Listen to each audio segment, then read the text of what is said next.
लोकसभा में नेता विपक्ष और कांग्रेस सांसद राहुल गांधी एक बार फिर से विदेशी मंच से चर्चा में है, लेकिन वजह तो वही पुरानी है। देश की लोकतांत्रिक व्यवस्था और सरकार पर तीखा हमला। सवाल यह है कि आखिर क्यों राहुल गांधी बार बार विदेश से भारत सरकार पर निशाना साधते हैं।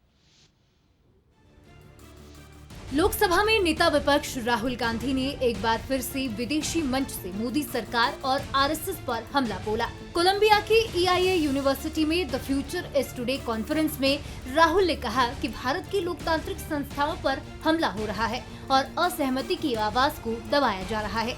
राहुल गांधी ने विदेश मंत्री के 2023 के बयान का जिक्र करते हुए कहा कि चीन हमसे बहुत ताकतवर है, उससे लड़ाई कैसे करें, ऐसी सोच कमजोर मानसिकता को दर्शाती है। राहुल गांधी ने भारत में लोकतंत्र पर खतरे की भी बात कही। भारत की व्यवस्था के अंदर कुछ कमजोरियां हैं, ऐसे कई खतरे हैं जिन्हें भारत को पार करना होगा। भारत में आज जो लोकतंत्र पर हमला हो रहा है, भारत एक ऐसा देश है जहां कई धर्म हैं, कई परंपराएं हैं और कई भाषाएं बोली जाती हैं। इतनी विविधता को आगे बढ़ने के लिए जगह चाहिए और ऐसा माहौल लोकतंत्र ही दे सकता है। लेकिन आज भारत में लोकतंत्र पर सीधा और बड़ा हमला हो रहा है, जो कि एक बहुत बड़ा खतरा है। एक और बड़ा खतरा है देश के अलग अलग हिस्सों और सोच के बीच बढ़ता तनाव। अलग अलग भाषाओं, धर्मों और सोच को सम्मान देना और उन्हें खुद को खुलकर व्यक्त करने की आजादी देना भारत जैसे देश के लिए बहुत जरूरी है। हम चीन की तरह लोगों को दबाकर एक सख्त तानाशाही व्यवस्था नहीं चला सकते।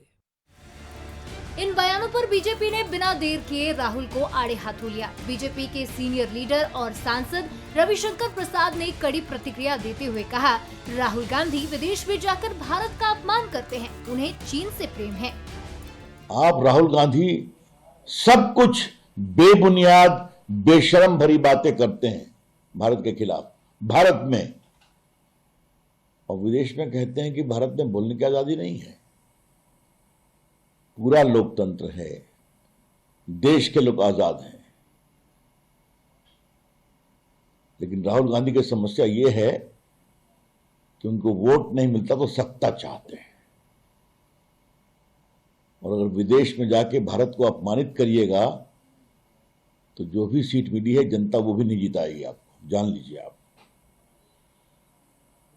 अब आप चीन की तारीफ कर रहे हैं कि भारत तो दुनिया की बड़ी ताकत नहीं बन सकता, लेकिन चीन दुनिया का नेतृत्व कर सकता है, तो आपका चीन प्रेम दिखाई पड़ता है।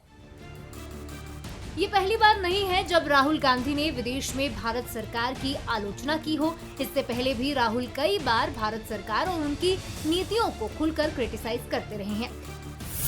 इससे पहले उन्होंने अमेरिका के बॉस्टन में 28 सितंबर को चुनाव आयोग पर सवाल उठाए और इसी समझौता कर चुका है ये बात कही। ब्रिटेन में मई 2022 में उन्होंने CBI और ED का हवाला देकर भारत सरकार की पाकिस्तानी सरकार से तुलना कर दी। बेल्जियम में सितंबर 2023 में मोदी के PM बनने के बाद भारत में बदलाव आया है और भेदभाव हिंसा बढ़ी है, ऐसी बात कही।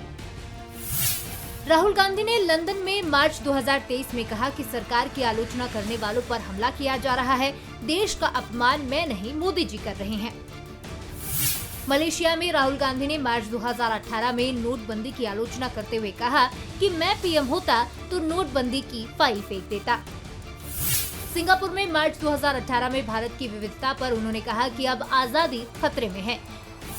अमेरिका में सितंबर 2017 में राहुल गांधी कहते हैं कि भारत को कुछ ताकतें बांट रही हैं। सियासत से इतर इस मसले को देखें तो लोकतंत्र में असहमति होती है, लेकिन उसकी सीमाएं भी होनी चाहिए। इस तरह विदेशी मंच से बार बार भारत पर सवाल उठाना देश की छवि को नुकसान पहुंचाता है। जब राष्ट्रीय मंचों की बजाय विदेशी धरती पर भारत की छवि पर सवाल उठते हैं तो ये सिर्फ राजनीतिक बहस नहीं बल्कि देश की साख का मुद्दा बन जाता है, फिर चाहे वो सुर सत्ता पक्ष से आए या विपक्ष से। Bureau report, Bansal news.